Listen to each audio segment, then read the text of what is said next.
میں نے ایک سروے پڑھا تھا وہاں پہ، اس میں اخبار میں ایک وہاں خبر تھی جو اس کی فیصلے کی بنیاد بنی تھی میری، کہ میں نے یہاں پہ نہیں رہنا نا، میں نے اپنے بچوں کو اس طریقے سے جب تک وہ بڑے نہیں ہو جاتے یا اگر کل کو خود فیصلے کریں.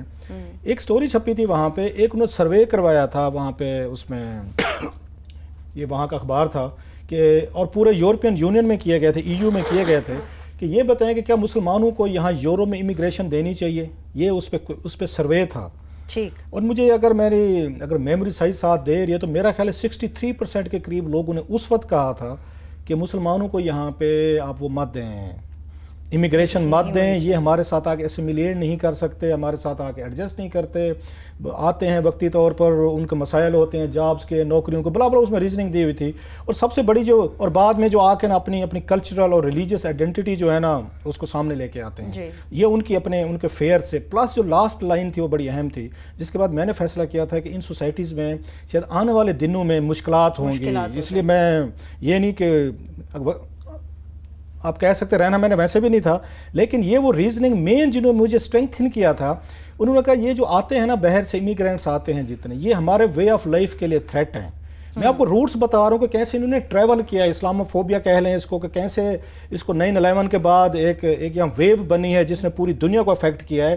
یورپین جو پڑھی لکھی نیشنز ہیں جنہوں نے یہاں پہ ہم ان کو ماڈرن سویلائزیشن کے وہ سمجھتے ہیں، وہ ایون فیل کر رہے تھے کہ یہ مسلمان جو آتے ہیں دنیا بھر سے یہ ہمارے وے آف لائف کے لیے تھریٹ ہیں. ان کا یہ کہنا تھا کہ بھئی آپ آئیں، آپ جو کچھ کرنا چاہتے ہیں کریں، ہمیں کوئی مسئلہ نہیں ہے، بٹ ناٹ امیگریشن. اب چرچ میں جائیں، آپ وہاں مسجد میں جائیں، مندر میں جائیں، آپ وہاں پہ پگڑیاں پہنیں، شلواریں پہنیں، صفائی نہ کریں، جو بھی کرنا ہے کریں، ہمیں کچھ نہ کہیں. بلکہ ابھی بھی ٹرافلگر اسکوائر میں آپ بھی میرا خیال اذان دی جاتی ہے، اور بڑے شہر ہیں جہاں پہ انہوں نے بہت سارے مسلمانوں کو لبرٹیز میں ملی ہیں. اب اس اسلاموفوبیا کا ایسا امپیکٹ جو ہے نا وہ پوری دنیا میں پھیلا ہے.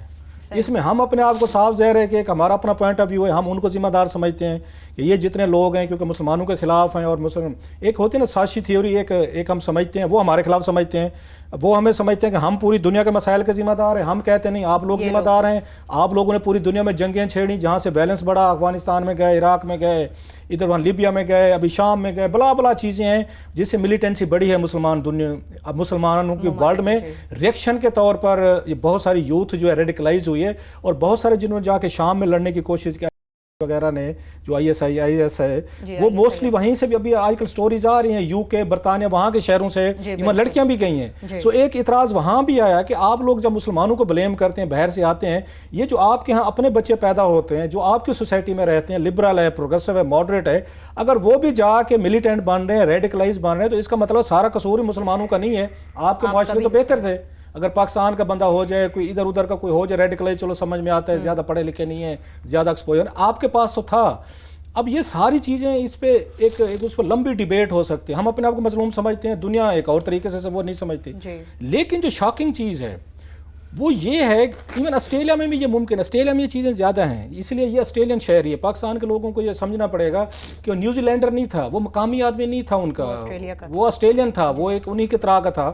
آسٹریلیا میں بہت بڑی ہسٹری ہے، تاریخ ہے اس طرح کے واقعات کی. وہاں پہ بہت سارے اس میں ریشیل دیکھ لیں یا اس میں ہیٹ ریلیٹڈ ایشوز بہت سارے آتے رہتے ہیں، ماضی میں بھی کچھ ہوئے. نیوزی لینڈ آخری ملک ہو سکتا تھا جہاں پہ یہ چیزیں ہو سکتی تھیں کہ وہاں اس طرح کا واقعہ پیش آ جائے. لہٰذا ہم سے زیادہ، دنیا سے زیادہ خود نیوزی لینڈر جو ہیں وہ اس وقت شاک اور صدمے کی حالت میں ہیں کہ ہمارے ہاں ہوا کیا ہے. مجھے یاد آ کہ میرے دوست اللہ ان کو جنت میں جگہ دے، ڈاکٹر ظفر الطاف مرحوم، میں نے ان سے ایک دفعہ پوچھا، کرکٹ کے وہ چیئرمین بھی رہے، بورڈ کے سیکرٹری بورڈ بھی رہے، خود بھی بڑے پلیئر تھے، بڑا خوبصورت آدمی، پتہ ہے آپ کو. میں نے ان سے ایک دفعہ پوچھا، میں کہ آپ نے پوری دنیا پھری ہے، اگر آپ کو اگر دنیا میں کہیں رہنا پڑے کسی ملک میں تو آپ کہاں رہیں گے؟ مجھے آج تک یاد ہے. تو ان کا بھی یہی جواب تھا کہ نہیں یار مجھے پاکستان میں مرنا جینا ہے. تو میں نے کہا نہیں، ان کو میں نے تھوڑا سا کیا، میں کہ نہیں سر بتائیں تو صحیح. انہوں نے کہا میں نیوزی لینڈ میں رہنا پسند کروں گا. میں کہ ریزن؟ انہوں نے آدھا گھنٹہ مجھے نیوزی لینڈ کے کلچر، ان کی روایات، ان کا سوشل سیکورٹی سسٹم، ان کا انوائرمنٹ مجھے بتایا. کہتے پوری دنیا میں پھرا ہوں، کرکٹ کے حوالے سے ویسے بھی پھرا ہوں.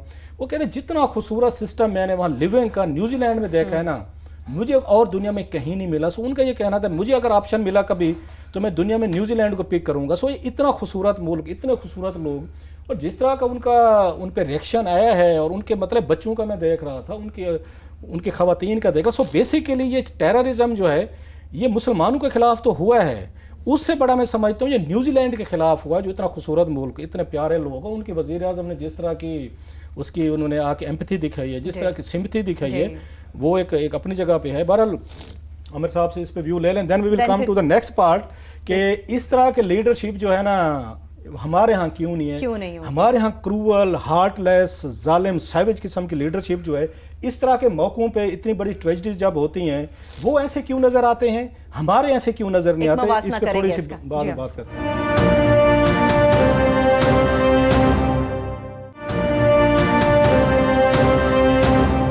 واقعہ تو بہت بڑا ہو گیا, اب یہی کیا جا سکتا ہے کہ اس میں سے سبق کیا سیکھے جا سکتے ہیں.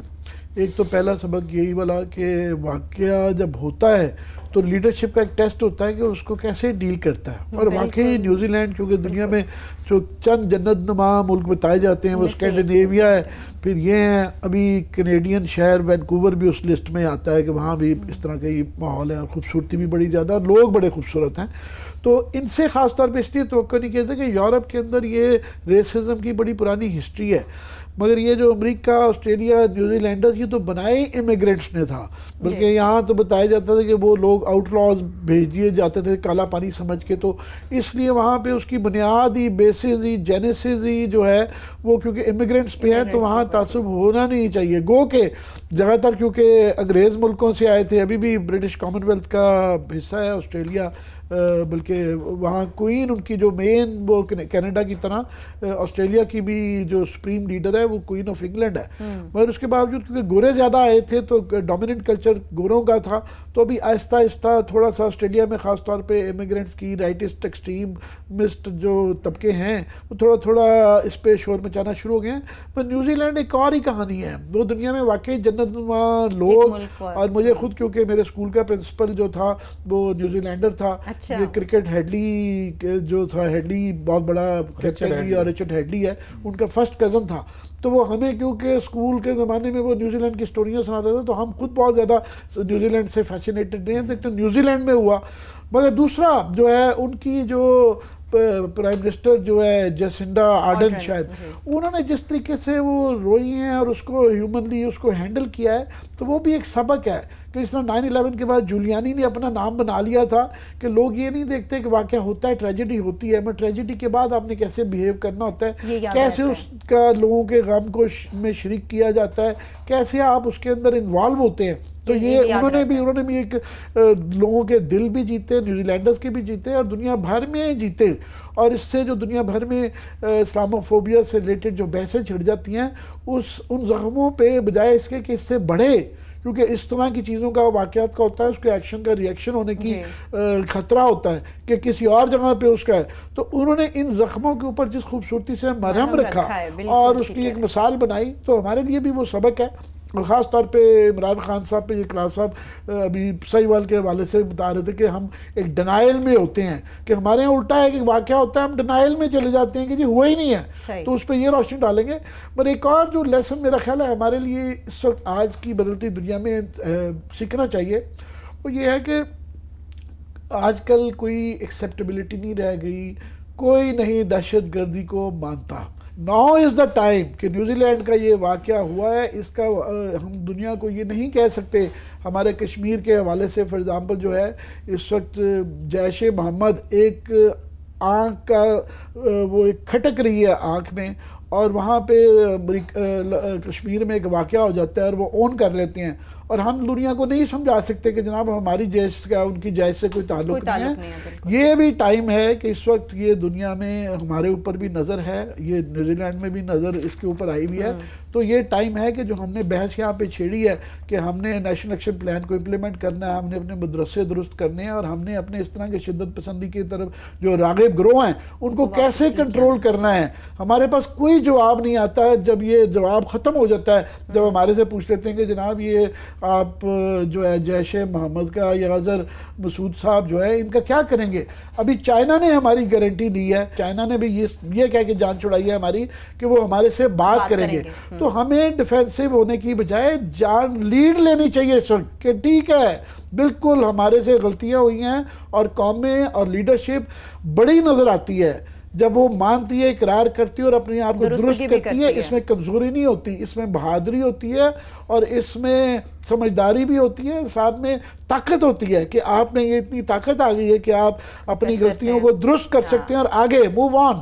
تو ہمیں بھی موو آن کرنا ہے، اور یہ فائنلی فیصلہ اس کی یہ ٹائمنگ ہی ایسی ہے کہ اس کے ساتھ ہی کریں جناب. یہ نیشنل ایکشن پلان ہے، روز کے 4-5 بڑے پالیسی فیصلے آنے چاہیے. صرف ایک دن نہیں ہے. پرائم منسٹر نے جب صحافیوں سے ملاقات کی ہمیں بڑی امیدیں دیں. انہوں نے کہا کہ ہم ان چیزوں پہ کرنے جا رہے ہیں اور نیشنل ایکشن پہ کنسنسس ڈاکیومنٹ ہے، مگر ہم چاہتے ہیں کہ روز کا ایوری ڈے 4-5 بیان ہو. ایک دن آیا کہ مدرسہ کو ہم ریفارم کر رہے ہیں، اگلے دن آئے ان بچوں کو ہم کیسے راغب کریں گے، اعلیٰ تعلیم کیسے دیں گے. روز کے فیصلے آنے چاہیے. صحیح ہے، ٹھیک ہے. ساری بات ہی ہینڈلنگ کی. مجھے کلاس اب ایک بریک کی طرف بڑھنا ہوگا. بریک کی طرف چلتے ہیں.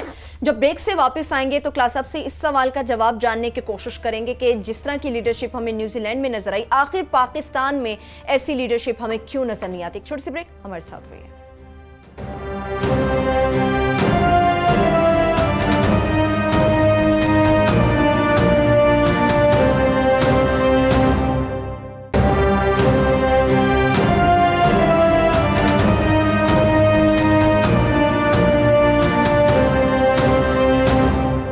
بریک کے بعد ایک بار پھر سے پروگرام میں ہم آپ کو خوش آمدید کہیں گے. کلاس اب بات ہو رہی تھی لیڈرشپ کی. ہمارے ملکوں میں خاص طور پہ پاکستان میں ایسی لیڈرشپ کیوں نہیں ہے؟ وہ ویسے بعض لوگ یہ کہہ رہے ہیں کہ اس لیول تک پہنچنے کے لیے ہمیں 4 صدیاں چاہیے کم از کم. جو کمپیشن جس کی بات عامر متین صاحب کو بڑا فیوریٹ ورڈ ہے، کمپیشن. عام آدمی نہیں سمجھتا کمپیشن کیا ہوتی ہے. یہ تصویر اس کمپیشن کو ریفلیکٹ کرتی ہے کہ جب وہ وہاں پہ اپنا کالا ڈریس پہن کے، آنکھوں میں نمی لے کے، سر پہ وہ دوپٹہ کر کے ایک ایک اس سے جا کے ملی ہیں، اس خاتون سے لگی ہیں، اور جنرلی آپ کو فیل ہوا ہے کہ شی از ناٹ فیکنگ. مطلب آپ کو فیل ہوتا ہے کہ اس کو وہ خود اس کی صدمے کی حالت میں ہے، اور پہلے دن سے کہتے ہیں کہ دے آر ناٹ اس. کتنا خوبصورت اس نے آ کے سلوگن دیا ہے کہ جو لوگ آپ لوگوں سے نفرت کرتے ہیں وہ ہم میں سے نہیں ہیں. سیدھا یہ پہلے دن کی اس کی پریس کانفرنس ہے. وہ تصویر دکھائے نا کر کہ لوگوں کو پتہ چلے کمپیشن کیا ہوتا ہے، اور جس کو بیٹھ کے ہم بڑا آ کے یہاں پہ ایلابوریٹ کرتے رہتے ہیں. بڑی بڑی ہمارے پاس ہزاروں سال کی تاریخ میں مثالیں بھی ہم ڈھونڈ لیتے ہیں، لیکن جب ٹائم آتا ہے نا، وہ کہتے ہیں ٹو سیز دا مومنٹ. وہ مومنٹ ہم میں سے کسی نے، میں نے تو نہیں دیکھا اس طرح کا کمپیشن مجھے کسی حکمران کا نظر ہے. اچھا اپوزیشن میں نظر آتے ہیں ان کے، اپوزیشن میں بندے مارے جائیں، ان کے گھر بھی پہنچ جائیں گے، ان کو گلے بھی لگا لیں گے، ان کے ماں باپ پہ ہاتھ بھی رکھ لیں گے. یہ فیکنگ ہوتی ہے. آئی کال اٹ اے فیکنگ. کیونکہ جب آپ حکمران بنتے ہیں اور ان بچوں کے سر پہ جا کے ہاتھ نہیں رکھتے، پھر آپ کا اندازہ ہوتا ہے کہ کچھ سال پہلے جب آپ جا کے ماڈل ٹاؤن کے لوگوں کے ساتھ جو ظلم زیادتی ہوئی تھی ان کے ساتھ کھڑے ہوئے تھے، اور جو سہیوال میں جو کچھ ہوا ان کے گھر نہیں گئے، ان کے بچوں کے سر پہ آپ نے ہاتھ نہیں رکھا، ان کو گلے نہیں لگایا. ہم یہ توقع رکھتے تھے، مطلب باقیوں سے ہمیں نہیں تھی اتنی زیادہ، لیکن کم از کم موجودہ لیڈرشپ عمران خان صاحب سے ہمیں جینوئن قسم کی تھیں کہ آپ جب اتنا بڑا واقعہ ہوتا ہے سہیوال کا، آپ کا چھوٹے چھوٹے بچے تھے، ان کے سر پہ ہاتھ رکھنے کوئی نہیں کیا. ان کو کسی نے وہاں پہ گلے لگانے کی کوشش نہیں کی ہماری ریاست کے کسی بندے نے، الٹا ان کو دہشت گرد ثابت کرنے کی کوشش کی. اللہ بھلا کرے اس بندے کا جس نے بیٹھ کے وہاں سے ویڈیو بنا لی تھی. نہیں تو آپ کو یاد ہوگا آئی جی کے دفتر سے پہلی پریس ریلیز یہی آئی تھی یہ کہ جناب یہ دہشت گرد ہم نے مارے ہیں، بچے اغوا ہو کے جا رہے تھے، ہمیں ٹپ آف ہوا تھا اور ہم نے بچے چھڑوا لیے ہیں اور ان کے دہشت گرد مارے گئے ہیں. سو ہمارے ہاں جو ایک طرح کا سسٹم یہ بن گیا ہے ہماری لیڈرشپ کا کہ لوگوں کے ساتھ ہمدردی اس وقت ہے جب اپوزیشن میں ہیں، اور وہ بھی اس لیے دکھائی جاتی ہے کہ کل کو وہ جو موجودہ حکمران ہیں اس دور کے، ان کے خلاف لوگوں میں ایک طرح کی وہ پیدا کی جائے، ایک تھوڑی سی پیدا کی جائے، ووٹ حاصل کیا جائے. سو مجھے جو سب سے بڑا بگ 2-3 واقعات ہیں میں سمجھتا ہوں ہماری لیڈرشپ جو ہے نا وہ آ کے ناکام ہوئی ہے، وہ آ کے ایپتھی دکھانے میں، ہمدردی دکھانے میں، کمپیشن میں. جب ماڈل ٹاؤن میں اتنا بڑا واقعہ ہوا، میسکر کیا گیا، نواز شریف صاحب میں اتنی جرات نہیں تھی کہ وہ جاتے اور ان کے جتنے بھی لواحقین تھے ان کو گلے لگاتے. اور عمران خان صاحب نے جو مومنٹس وہ سیز نہیں کر سکے، وہ سہیوال ٹریجڈی تھی، آج تک نہیں گئے، نہ کوئی ایکشن انہوں نے لینے کی کوشش کی ہے.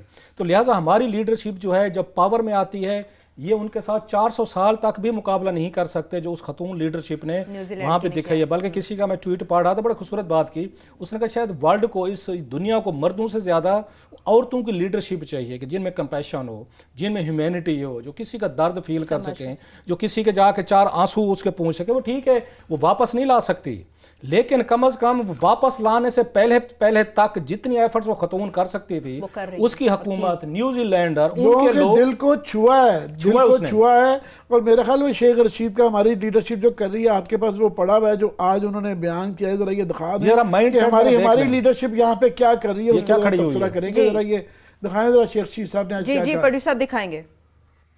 اگر میرے محلے کا مولوی مولانا اشرف علی صاحب یا حسین الدین شاہ صاحب مجھے یہ اعلان کریں عصر کی نماز کے وقت کہ جہاد فرض ہو گیا ہے، میں جہاد پہ نکلوں گا۔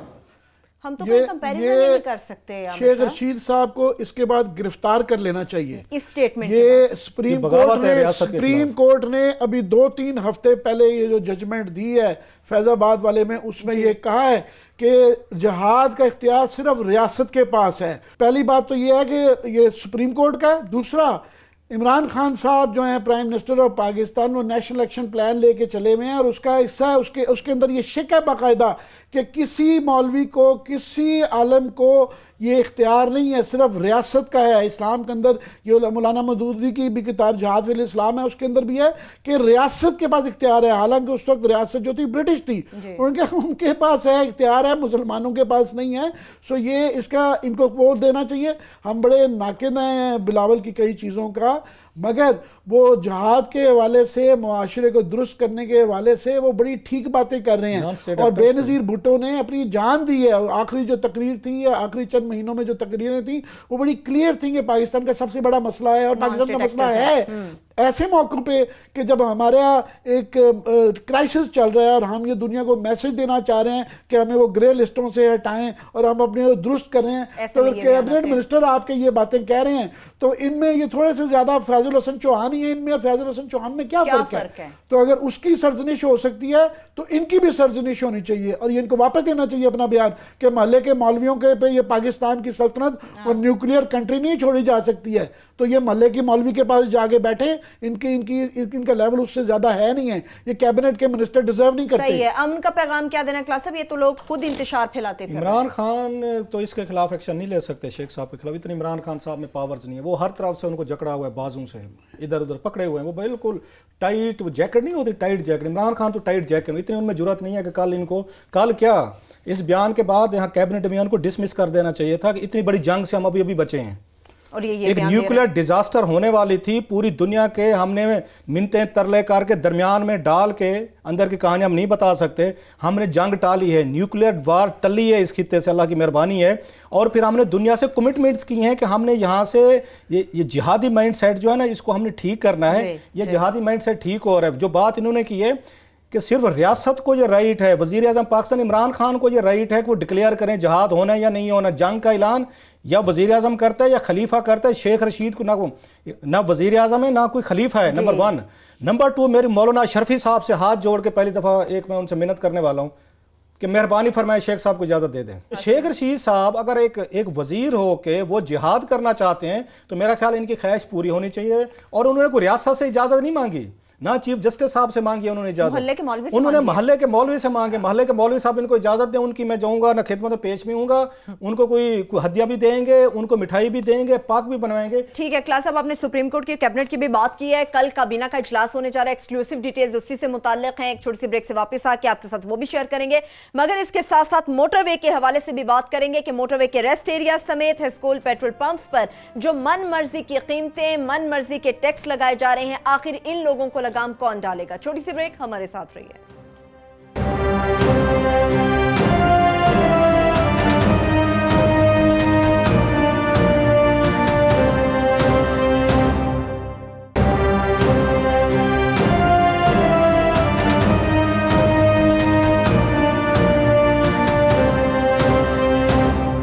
بریک کے بعد ایک بار پھر سے پروگرام میں ہم آپ کو خوش آمدید کہیں۔ کلاسز صاحب، کیبنٹ اجلاس سے متعلق بات کریں گے تو کل کیا ہونے جا رہا ہے، کیا ایکسکلوسیو ڈیٹیلز ہیں آپ کے پاس؟ پہلے تو میرا خیال ہے کل کیبنٹ کے اجلاس سے پہلے عمران خان ان کو ڈی نوٹیفائی کریں۔ یہ ریاست میں انارکی پھیلانے کی کوشش کی ہے شیخ رشید صاحب نے، ریاست پاکستان میں انارکی پھیلانے کا یہ بیانات ہے، عام آدمی کا بیان نہیں ہے، کوئی ٹام ڈک ہیری نے بیان نہیں دیا ہے، فیڈرل منسٹر نے بیان دیا ہے۔ عامر صاحب اور سنیں، کل کیبنٹ میں کچھ 26 ایجنڈا آئٹمز آ رہے ہیں سر، 2 بڑے انٹرسٹنگ ہیں سر۔